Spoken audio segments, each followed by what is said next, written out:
Oke, Assalamualaikum warahmatullahi wabarakatuh. Selamat pagi menjelang siang semuanya teman-teman. Apa kabarnya?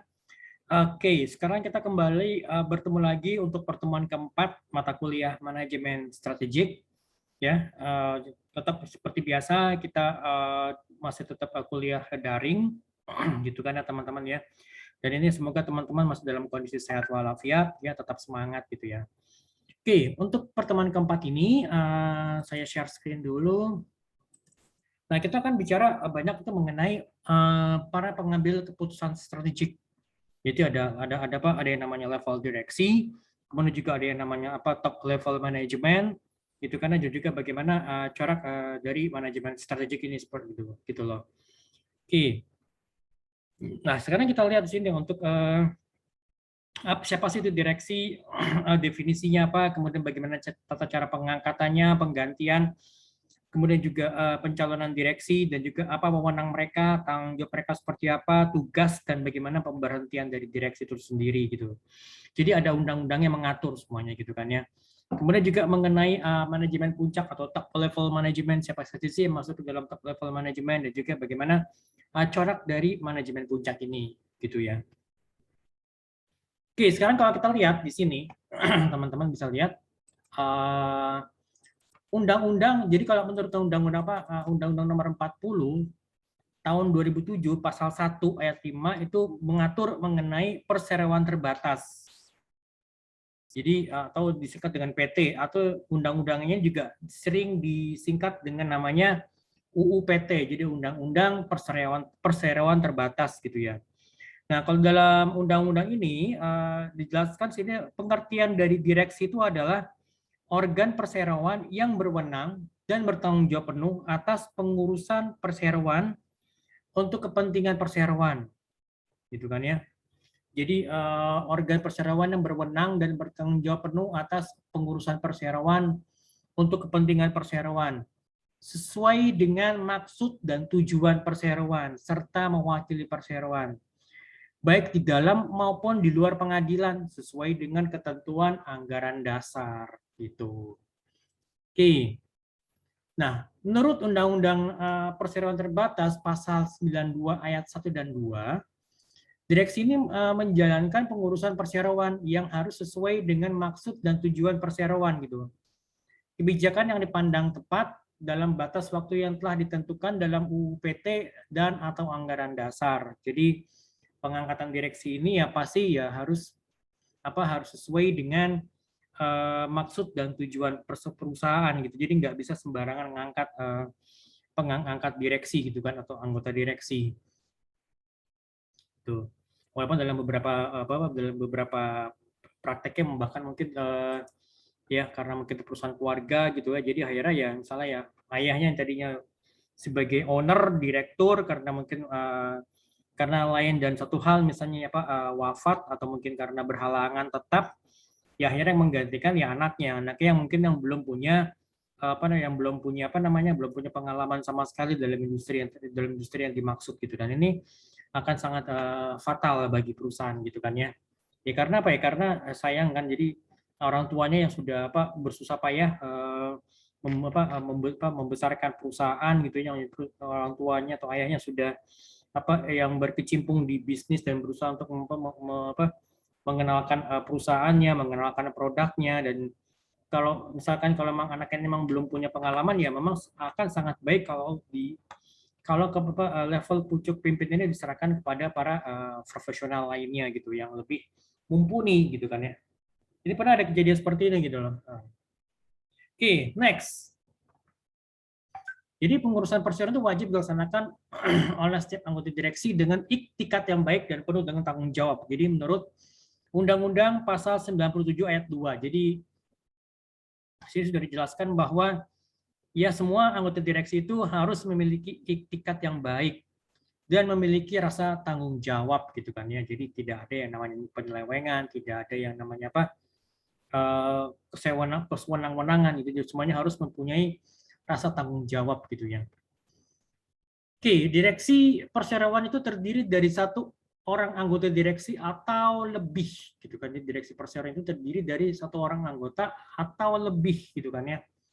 Ini menurut Undang-Undang Perseroan Terbatas pasal 92 ayat 3. Ini memang nih hafalan ya, jadi kalian harus tahu.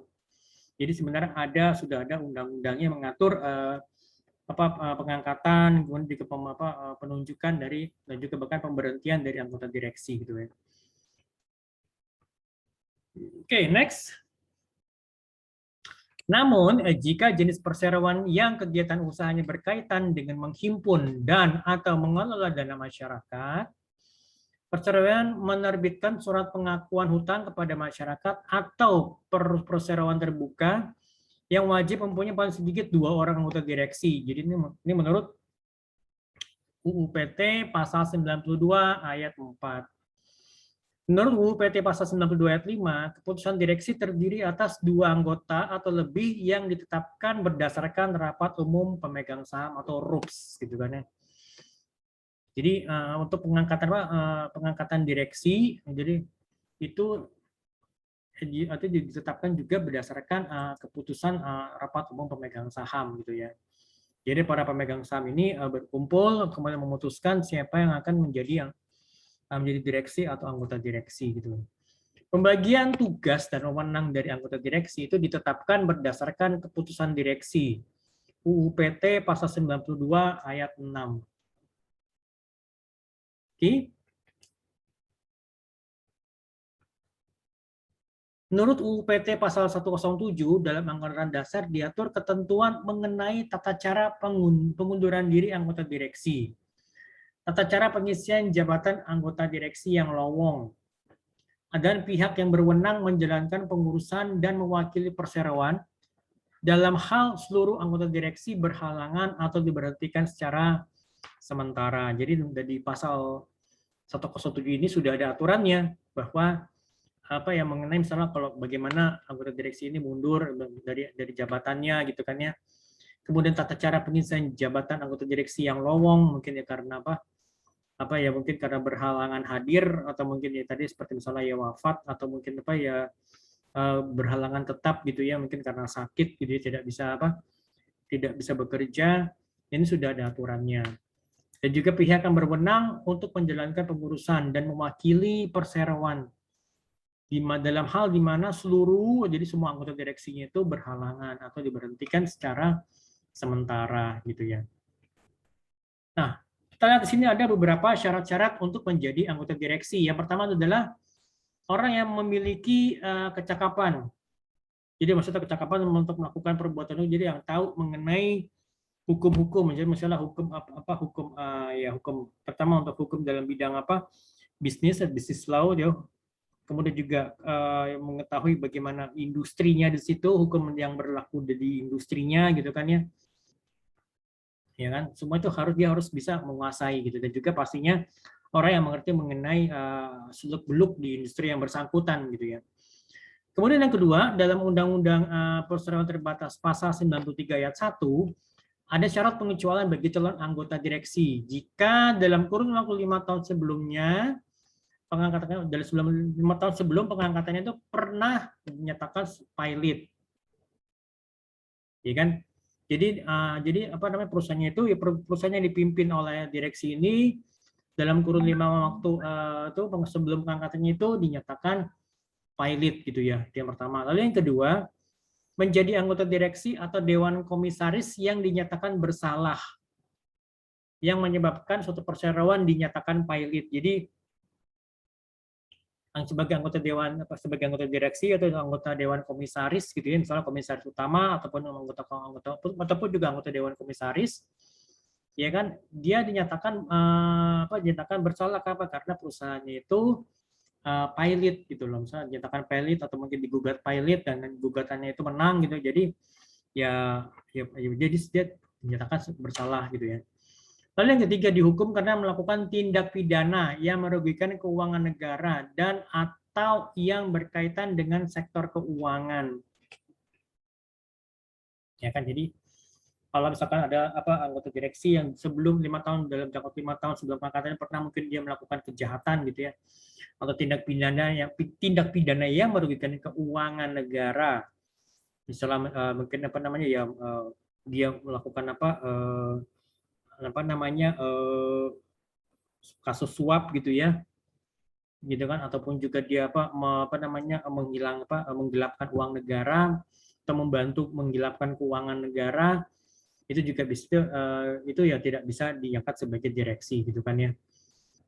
Nah, kemudian jadi di sini ketentuan persyaratan di atas itu wajib diberlakukan oleh semua perseroan terbatas. Tapi tidak menutup kemungkinan pula jika instansi teknis yang berwenang ingin memberikan persyaratan-persyaratan tambahan lainnya, gitu kan ya. Gitu kan, misalnya gimana kalau misalkan dia tidak pernah melakukan tindak pidana, dia tidak pernah melakukan perbuatan yang merugikan keuangan negara atau bahkan juga merugikan sektor keuangan di negara kita, tetapi dia misalnya terkena misalnya kasus narkoba atau kasus narkotik, kira-kira apakah masih bisa diangkat sebagai anggota direksi, atau mungkin dia pernah melakukan tindak pidana lainnya, mungkin ya misalnya dia misalnya mabok-mabokan atau mungkin yang lainnya ya Pak. Nah, itu bisa nanti diberikan persyaratan tambahan menurut perusahaan. Itu disesuaikan, nanti dikembalikan kepada masing-masing perusahaan gitu kan ya. Oke, kemudian juga tata cara pengangkatan, penggantian, dan pencalonan direksi. Jadi tata cara pengangkatan, penggantian, pemberhentian, dan pencalonan anggota direksi ini diatur oleh anggaran dasar. Jadi ada Undang-Undang Perseroan Terbatas pasal 94 ayat 4 gitu kan. Pengangkatan, penggantian, dan pemberhentian anggota direksi ini ditentukan berdasarkan dari rapat KURUPS gitu ya, rapat RUPS gitu kan ya. Gitu. Oke. Sebentar. Oke, kalau teman-teman ada yang mau ditanyakan, monggo silakan. Nanti langsung aja ditanyakan kepada saya, langsung ditanyakan lewat grup, atau mungkin nanti kita bikinkan lagi Zoom untuk diskusi juga bisa gitu ya. Oke, kita lanjut lagi share screen-nya. Oke, tadi ini sudah ya mengenai pengangkatan, penggantian, pemberhentian anggota direksi ditentukan oleh keputusan dari rapat umum pemegang saham. Pengangkatan anggota direksi memiliki jangka waktu tertentu dan dapat diangkat kembali. Jadi menjadi anggota direksi itu ya bisa ada masanya gitu kan, dan juga bisa diangkat kembali apabila memang masih dibutuhkan gitu ya. Ini berdasarkan dari Undang-Undang Perseroan Terbatas pasal 94 ayat 3. Untuk pertama kalinya pengangkatan anggota direksi ini diberlakukan oleh pendiri perseroan sesuai yang tertera dalam akta pendirian perseroan. Jadi ada dari menurut UU PT pasal 94 ayat 2. Keputusan RUPS atau Rapat Umum Pemegang Saham yang menetapkan tentang pengangkatan, penggantian, dan pemberhentian anggota direksi berlaku sejak ditutupnya RUPS gitu ya. Ini menurut UU PT pasal 94 ayat 6. Jadi putusan RUPS yang menetapkan mengenai pengangkatan, penggantian, dan pemberhentian anggota direksi itu ya berlaku sejak diketok palunya RUPS dan RUPS itu selesai gitu kan ya. Jadi nanti jika terjadi adanya pengangkatan, penggantian, dan juga pemberhentian anggota direksi, jadi menurut Undang-Undang Perseroan Terbatas pasal 94 ayat 7 ini, direksi perseroan wajib memberitahukan perubahan anggota direksi kepada menteri dalam jangka waktu paling lambat 30 hari terhitung sejak keputusan RUPS berlaku untuk dicatat dalam daftar perseroan. Jadi Kementerian Hukum dan HAM ya, Kemenkumham ya. Jadi harus dilaporkan kepada kementerian tersebut gitu ya.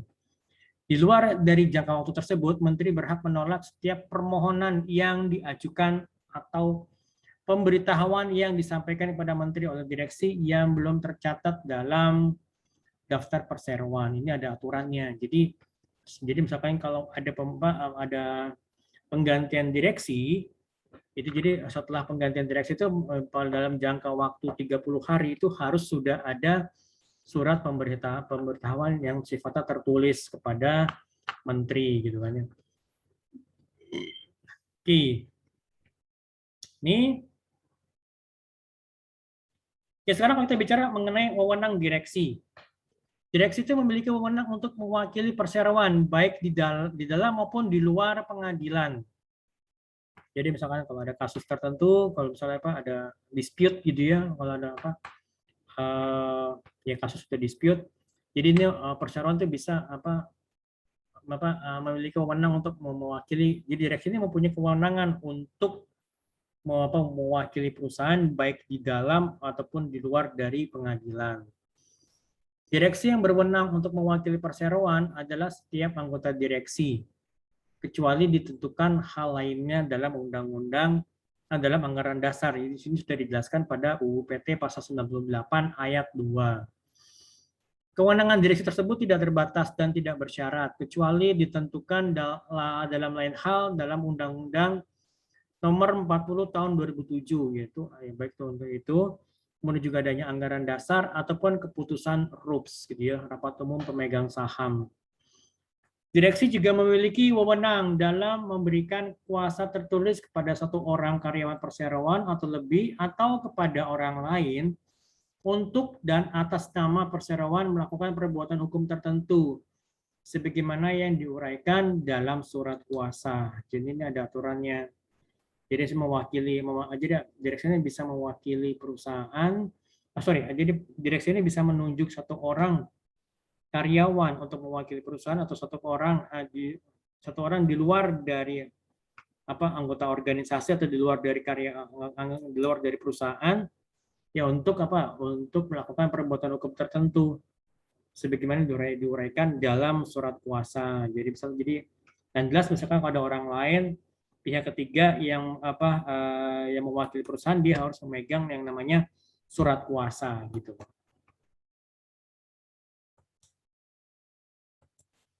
Walaupun demikian, jadi ada pengecualian bagi anggota direksi yang akan mewakili perseroan. Pengecualian itu antara lain dalam pasal 90 Undang-Undang Perseroan Terbatas pasal 99 ayat 1. Jadi misalnya dalam hal terjadi perkara di pengadilan atau antara perseroan dengan anggota direksi yang direksi bersangkutan, atau ya misalnya anggota direksi yang bersangkutan mempunyai benturan kepentingan dengan perseroan. Jadi ada conflict of interest, atau mungkin juga ya adanya perkara jadi di pengadilan antara perusahaan dengan anggota direksinya itu, jadi itu bisa mengacu kepada Undang-Undang Perseroan Terbatas pasal 99 ayat 1 ini gitu. Oke, next. Dalam keadaan seperti itu, maka yang berhak mewakili perseroan itu adalah anggota direksi lainnya yang tidak mempunyai benturan kepentingannya dengan perseroan. Jadi tidak memiliki conflict of interest gitu ya. Dewan Komisaris dalam hal seluruh anggota direksi mempunyai benturan kepentingan dengan perseroan atau pihak lain yang ditunjuk oleh RUPS dalam hal seluruh anggota direksi atau Dewan Komisaris mempunyai benturan kepentingan dengan perseroan. Biasanya kalau kondisi ini agak jarang sih, walaupun saat se-ekstrem terjadi sudah ada aturannya, sudah ada undang-undang yang mengatur gitu kan ya. Oke. Menurut Undang-Undang Perseroan Terbatas pasal 104, direksi juga tidak memiliki wewenang atas pengajuan pilot atas perseroan sendiri kepada pengadilan niaga sebelum memperoleh persetujuan dari RUPS gitu kan ya. Jadi dengan tidak mengurangi ketentuan sebagaimana yang diatur dalam Undang-Undang Nomor 37 Tahun 2004 tentang kepailitan dan penundaan kewajiban pembayaran hutang. Oke, sesuai dengan pasal 1 ayat 1 Undang-Undang Nomor 37 Tahun 2004, kepailitan itu adalah sita umum atas semua kekayaan debitor pilot yang pengurusan dan pemberesannya dilakukan oleh kurator di bawah pengawasan hakim pengawas. Jadi ada undang-undangnya. Jadi kalau misalnya ada orang yang akan menggugat pilot, itu sebenarnya ada undang-undang yang mengatur. Jadi ini kepailitan terjadi karena kesalahan atau kelalaian direksi dan harta pilot tidak cukup untuk membayar seluruh kewajiban perseroan dalam kepailitan tersebut. Setiap anggota direksi secara tanggung renteng bertanggung jawab atas keseluruhan kewajiban yang tidak terlunasi dari harta pilot tersebut dalam jangka waktu 5 tahun sebelum putusan pernyataan pilot diucapkan. Jadi misalkan kalau misalnya jadi asetnya perusahaan itu sudah disita semuanya, ternyata masih ada kekurangan, gitu kan? Nah, bagaimana caranya? Jadi setiap anggota direksi itu secara tanggung renteng. Jadi masing-masing anggota direksi itu harus saweran dan beliau bertanggung jawab untuk membayar semua kewajiban yang belum terlunasi, gitu loh. Oke.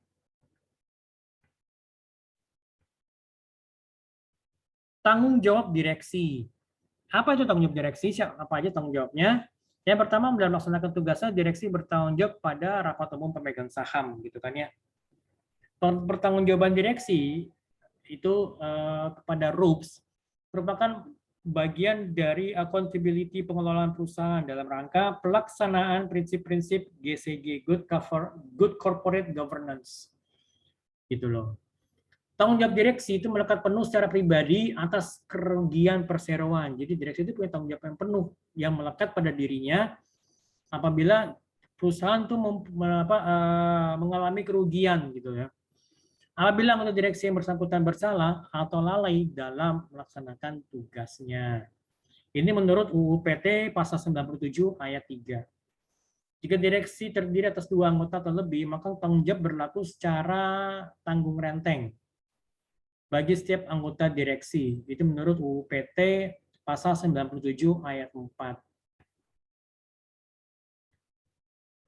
Nah, pengecualian terhadap tanggung jawab secara renteng anggota direksi terjadi apabila dapat membuktikan kerugian tersebut bukan karena kesalahan atau kelalaian. Itu yang pertama. Lalu yang kedua, telah melakukan pengurusan dengan itikat baik dan kehati-hatian untuk kepentingan dan sesuai dengan maksud dan tujuan dari perseroan. Yang ketiga, tidak mempunyai benturan kepentingan baik langsung maupun tidak langsung atau tindakan pengurusan yang mengakibatkan kerugian dan telah mengambil tindakan untuk mencegah timbul atau berlanjutnya kerugian tersebut. Gitu. Ini tanggung jawab dari direksi. Oke, lalu sekarang tugas dari direksi.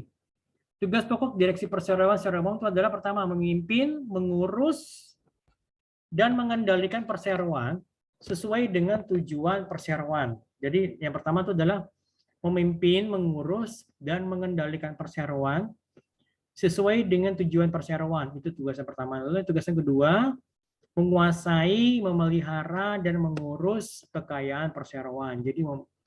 Jadi harus menguasai, harus bisa memelihara dan mengurus semua aset-aset perusahaan, gitu kan ya.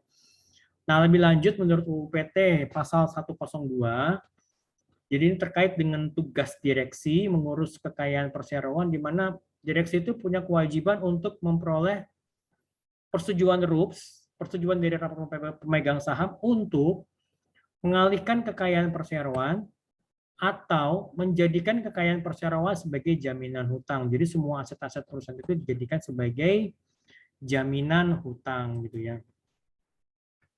Kekayaan perseroan yang dimaksud merupakan kekayaan yang jumlahnya lebih dari 50% jumlah kekayaan bersih perseroan dalam satu transaksi atau lebih, baik yang berkaitan satu sama lain maupun tidak. Jadi kekayaan perseroan ini maksud itu merupakan kekayaan yang jumlahnya itu lebih dari 50% dari jumlah kekayaan bersih perusahaan dalam satu transaksi atau lebih, gitu ya. Oke, sekarang kita lanjut. Sesuai dengan UU PT pasal 1 ayat 1, direksi berkewajiban menjalankan dan melaksanakan beberapa tugas selama jabatannya, yaitu yang pertama, membuat daftar pemegang saham, daftar khusus, risalah RUPS, dan risalah rapat direksi. Yang kedua, membuat laporan tahunan sebagaimana dimaksud dalam pasal 66 dan dokumen keuangan perseroan sebagaimana dimaksud dalam undang-undang tentang dokumen perusahaan, serta memelihara seluruh daftar, risalah, dan dokumen keuangan perseroan. Seluruh daftar, risalah, dan dokumen keuangan perseroan dan dokumen perseroan lainnya disimpan di tempat kedudukan perseroan. Jadi menurut UU PT pasal 100 ayat 2. Direksi dapat memberikan izin kepada pemegang saham untuk memeriksa daftar pemegang saham, daftar khusus, risalah RUPS, dan laporan tahunan, serta mendapatkan salinan risalah RUPS dan salinan laporan tahunan dengan permohonan tertulis. Ini menurut Undang-Undang Perseroan Terbatas pasal 100 ayat 3. Kewajiban lain dari anggota direksi sesuai UU PT pasal 101 itu adalah mengenai pelaporan saham yang dimiliki oleh anggota direksi dan atau keluarganya dalam perseroan dan perseroan lain untuk dicatat dalam daftar khusus. Anggota direksi yang tidak melaksanakan kewajiban ini dan menimbulkan kerugian bagi perseroan ya, bertanggung jawab secara pribadi atas kerugian perseroan tersebut. Nah, oke. Selain dari tugas-tugas di atas, kewajiban atau tugas direksi juga dapat ditentukan lebih lanjut dalam anggaran perseroan, gitu loh. Oke, ini sekarang kita tadi bicara ya mengenai apa namanya pengangkatan, gitu ya, penggantian. Sekarang bagaimana kalau pemberhentian direksi?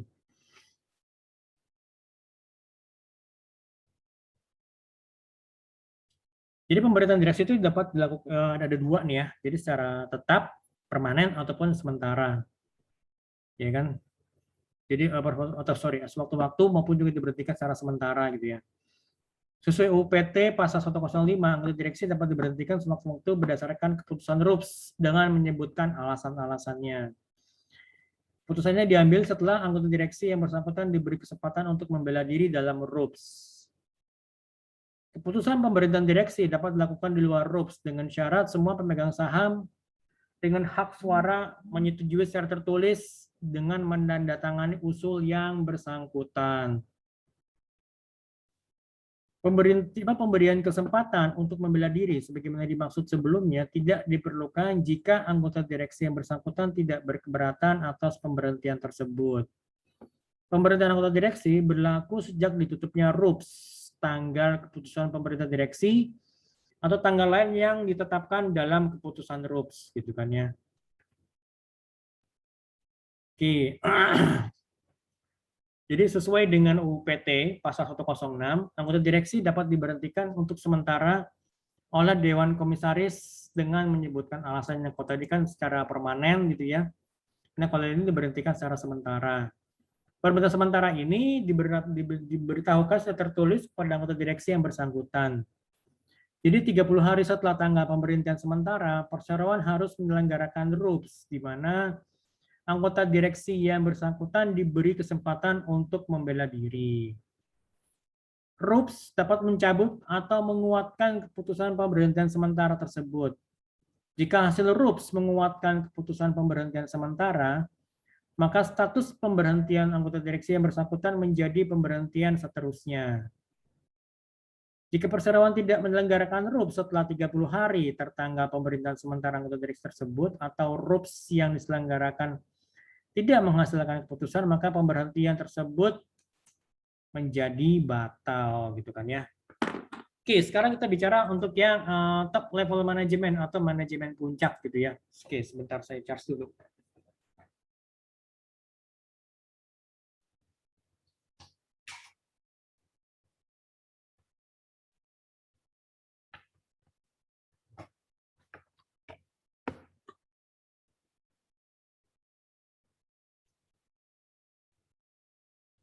Ini salah ketik ya, sebenarnya manajemen puncak. Manajemen puncak atau yang sering disebut juga dengan executive officer atau top manajemen atau top level manajemen merupakan tingkatan tertinggi dalam manajemen. Jadi ini biasanya yang menduduki tingkatan manajemen ini itu adalah direktur utama atau presdir, atau mungkin juga wakil direkturnya, atau mungkin CEO, beserta dengan Chief Financial Officer. Jadi kalau misalnya ada yang masuk dan disebut dengan direktur atau mungkin presdir gitu ya, direktur utama atau presdir, atau mungkin presdir dengan wakil direkturnya, CEO, dan juga CFO, Chief Financial Officer merupakan anggota dari Dewan Direksi gitu loh. Anggota dari top level manajemen puncak. Tugas dari manajemen puncak itu adalah membuat rencana jangka panjang. Jadi long term planning gitu ya. Kemudian juga menetapkan tujuan dan misi organisasi, tujuannya apa, misinya apa, serta strategi yang akan digunakan nantinya gitu kan ya. Jadi manajemen puncak harus juga dapat mengembangkan semua rencana yang telah dibuat dan mengadakan hubungan dengan pihak luar. Gitu. Jadi ada beberapa corak manajemen puncak. Jadi dalam corak manajemen puncak, manajer yang berada pada tingkatan manajemen ini disebut dengan top manager. Top manager itu tugas-tugasnya lebih banyak kepada fungsi perencanaan, planning, dan pengelolaan atau organizing. Karena sifat pekerjaan itu adalah pekerjaan sifatnya berpikir, yaitu merencanakan, mengambil keputusan, dan juga mengorganize atau mengorganisir gitu ya. Jadi walaupun soalnya TM itu jadi top manajernya terlihat ya santai gitu ya, cuma duduk doang, atau mungkin ya rapat, ya cuma rapat-rapat, atau mungkin apa ketemu orang, meeting gitu ya, walaupun bukan meetingan di luar kantor, meeting seharian, mungkin kadang-kadang nggak ke kantor beberapa hari, atau mungkin datang siang gitu, ya kan. Tapi sebenarnya dia tuh ya dia tuh punya tanggung jawab, dia selalu memikirkan keputusan. Jadi kebijakan yang ditempuh, kebijakan apa sih yang harus saya tempuh, gitu kan? Kebijakan apa sih yang harus saya ambil untuk supaya perusahaan kita ini bisa mendapatkan bisa mencapai tujuan yang diinginkan. Gitu. Oke. Next. Menurut Profesor Dr. Sondang Siagian MPA, kualifikasi atau kebutuhan manajerial perusahaan itu atau apa ya terhadap top manajer itu dibagi menjadi 4, yaitu managerial skill, kemudian juga managerial mindset, jadi cara berpikir manajerial, kerangka konseptual manajerial, dan sifat pengetahuan manajerial. Jadi ada 4 ya, saya ulang ya.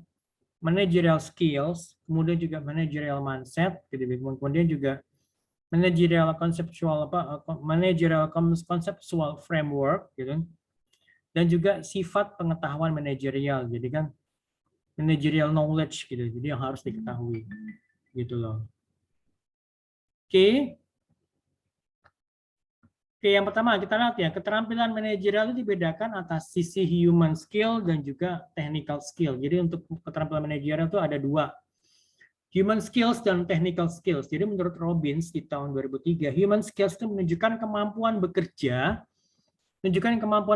dengan memahami dan memotivasi orang lain, baik secara individu maupun kelompok. Itu adalah human skill-nya gitu kan. Jadi bicara mengenai kemampuan bekerja dengan kemampuan untuk memahami dan memotivasi orang lain, bisa memahami dan memotivasi karyawan lainnya. Jadi baik itu mungkin bawahannya atau karyawannya, ya kan, atau mungkin anggota direksi lainnya gitu kan, yang perlu dimotivate gitu kan ya. Jadi ya baik secara individu maupun juga secara kelompok gitu kan ya.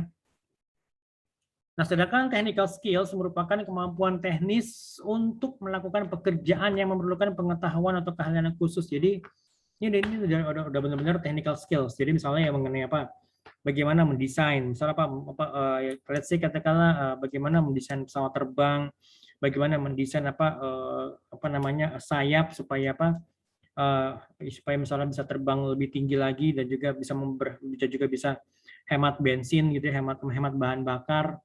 Nah, itu kan dibutuhkan adanya keahlian khusus, keahlian sifatnya teknis gitu kan ya. Nah, kalau kita lihat di gambar di sini, di gambar atas ini, jadi bagi top manager, keterampilan manajerial itu yang dibutuhkan lebih ke arah sisi human skills. Jadi kalau sebagai seorang top manager, jadi kalian itu lebih kepada yang sifatnya human skills dibandingkan technical skills, karena technical skills itu bisa didelegasikan kepada misalnya pada tim yang lain atau kepada bawahannya gitu kan ya. Walaupun ya tidak dalam skala yang persis seperti yang digambarnya, walaupun misalnya ini tidak persis seperti ini, tapi paling tidak ini kita menunjukkan bahwa semakin tinggi kedudukan seseorang dalam jenjang kepemimpinan di sebuah perusahaan itu keterampilan teknis itu semakin nggak relevan, dan sebaliknya keterampilan human skills-nya yang akan semakin menguasai yang semakin yang harus dikuasai oleh top level manajemen gitu loh. Jadi semakin tinggi levelnya tuh ya kemampuan teknisnya sudah tidak terlalu relevan lagi, tetapi kemampuan human skills yang sangat dibutuhkan gitu kan ya. Gitu. Oke, lalu yang kedua, cara berpikir manajerial dibedakan atas cara berpikir holistik dan atomik. Cara berpikir holistik adalah cara berpikir secara menyeluruh dengan mempertimbangkan segala aspek yang mungkin bisa mempengaruhi perusahaan. Sedangkan cara berpikir atomik itu cara berpikir yang terbatas pada bagian-bagian tertentu dalam perusahaan. Meskipun ya keterikatannya pada organisasi sebagai keseluruhan tetap dipertahankan. Jadi kalau misalnya kita gambar di sini ya, gambar di sini, jadi ya kita bisa mengambil kesimpulan bahwa cara berpikir yang dituntut pada top manager itu cara berpikir yang sifatnya holistik dibandingkan yang atomik. Ya karena apa? Karena ya tugas mereka itu berkaitan dengan kelangsungan hidup perusahaan secara keseluruhan. Jadi nggak hanya sekedar menguasai marketing toh, memang marketing penting gitu ya. Tapi juga harus bisa tapi juga dia harus bisa berpikir ya berpikir secara keseluruhan. Jadi nggak hanya sekedar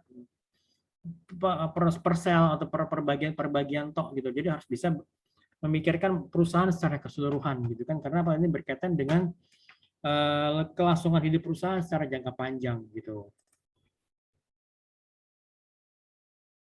Yang ketiga itu adalah konsep kerangka konseptual manajerial yang dibagi menjadi 4: strategik, taktik, teknis, dan operasional gitu kan ya. Nah kalau kita lihat di sini misalkan kalau di tenaga pelaksana, berarti kan dia lebih fokus pada operasional, kemudian di mana di MR manajemen rendah gitu, misalnya supervisor, ya kan supervisor mungkin teknisnya sudah tidak terlalu banyak, operasional masih tetap harus menguasai gitu kan ya. Kemudian di manajemen menengah, ya ini perlu disimbangkan antara kemampuan teknis maupun juga kemampuan yang sifatnya taktis gitu. Nah, sedangkan di manajemen puncak gitu ya, manajemen puncak sini MP, jadi itu kemampuan strateginya itu kemampuan berpikir strategik itu yang sangat dibutuhkan dibandingkan kemampuan teknisnya gitu loh. Jadi di sini dapat dijelaskan bahwa pada kerangka konseptual yang digunakan oleh top manager merupakan hal yang bersifat strategik dan taktis gitu loh. Memusatkan perhatian pada perencanaan, implementasi strategi perusahaan untuk bisa mencapai tujuan perusahaan dan juga taktik-taktik yang diperlukan supaya strategi ini bisa berhasil dilaksanakan. Oke. Nah, terakhir, sifat pengetahuan manajerial yang diperlukan oleh para manajer dalam mengemudikan atau dalam mengendalikan perusahaan dibagi menjadi dua, yaitu sifatnya generalis dan spesialis. Jadi ini mirip seperti keterampilan manajerial. Sifat pengetahuan generalis adalah sifat pengetahuan yang mencakup keseluruhan pelaksanaan kegiatan operasional perusahaan. Jadi baik itu dari finance, manajemen, finance, marketing, kemudian purchasing, supply chain management, gitu kan, operasional di lapangan. Dia harus bisa punya pengetahuan. Ya, nggak harus menguasai, paling nggak dia punya knowledge gitu loh. Sedangkan sifat pengetahuan spesialis itu sifat pengetahuan mengarah pada bagian-bagian yang ditangani dalam berbagai kegiatan proporsional. Misalnya marketing, toh gitu ya. Kemudian misalnya marketing, promosi gitu kan. Kalau misalnya finance ya finance, misalnya untuk di bagian account receivable, account payable gitu, atau mungkin di bagian salesnya. Nah tuh seperti itu. Atau mungkin misalnya supply chain management, misalnya fokus pada misalnya pada untuk ya misalnya untuk logistiknya. Nah seperti itu gitu. Oke. Nah, kalau kita lihat di sini di sini misalnya untuk tenaga, kita bisa mengambil kesimpulan bahwa top manager dituntut memiliki pengetahuan yang sifatnya generalis. Jadi harus bisa ya menguasai secara overall lah, walaupun sebenarnya tidak harus dalam atau in depth knowledge, tapi paling dari dia bisa menguasai, dia tahu mengenai finance, dia tahu mengenai accounting, dia tahu kapan laporan harus selesai gitu kan ya. Gitu. Oke, ditunggu sebentar.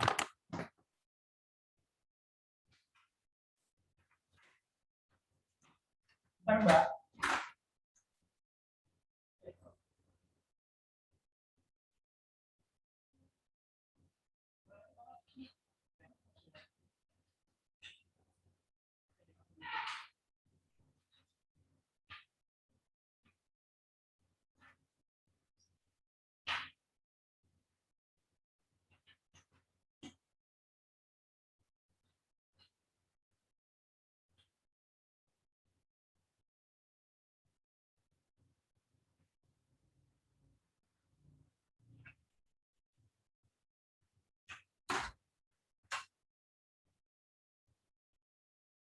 maaf, saya tinggal sebentar, sorry tadi yang datang.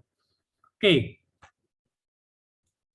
salangnya. Jadi dari gambar ini dijelaskan bahwa perbedaan antara yang generalis dan spesialis. Jadi semakin tinggi level daripada posisi seseorang, ya dia dia harus bisa harus menguasai pengetahuan yang sifatnya generalis dibandingkan spesialis.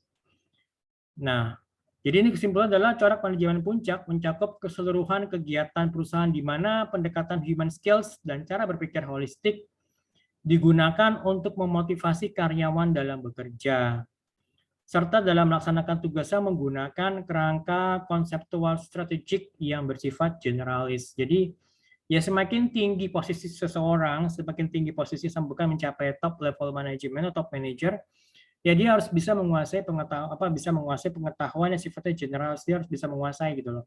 Nggak hanya sekedar spesialis, mungkin dia dulu misalnya dia mantan orang marketing yang diangkat menjadi top manager. Jadi dia harus bisa membuka wawasannya bahwa pikiran gue sekarang nggak hanya sekedar marketing toh, tetapi juga harus memikirkan juga finance, memikirkan juga untuk logistik ya, memikirkan juga untuk day to day operation di lapangan ya bagaimana. Dia harus tahu hal seperti itu gitu loh.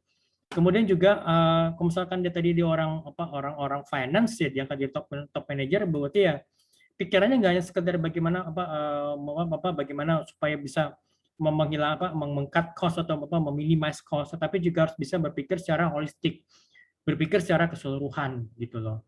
Ya kan terkadang memang ada misalnya yang orang yang tadi aja mantan finance manager atau CFO, dia misalnya mantan orang finance yang naik ke atas, naik ke top level manager, ya dia masih berpikir mindset mengenai orang financial sebagai orang finance gitu ya. Bagaimana cara supaya uang yang gue dapat ini nggak keluar banyak, alias bisa meminimize cost. Tapi itu ya itu perlu dirubah gitu ya. Oke, dari saya itu aja. Nanti kalau misalkan ada yang ditanyakan, nanti bisa sambung lagi pada diskusi gitu ya teman-teman ya. Oke, kalau gitu teman-teman ya. Nanti kita ketemu lagi kalau misalnya memang dibutuhkan adanya diskusi yang lebih lanjut. Oke, baik kalau gitu terima kasih banyak semuanya. Assalamualaikum warahmatullahi wabarakatuh.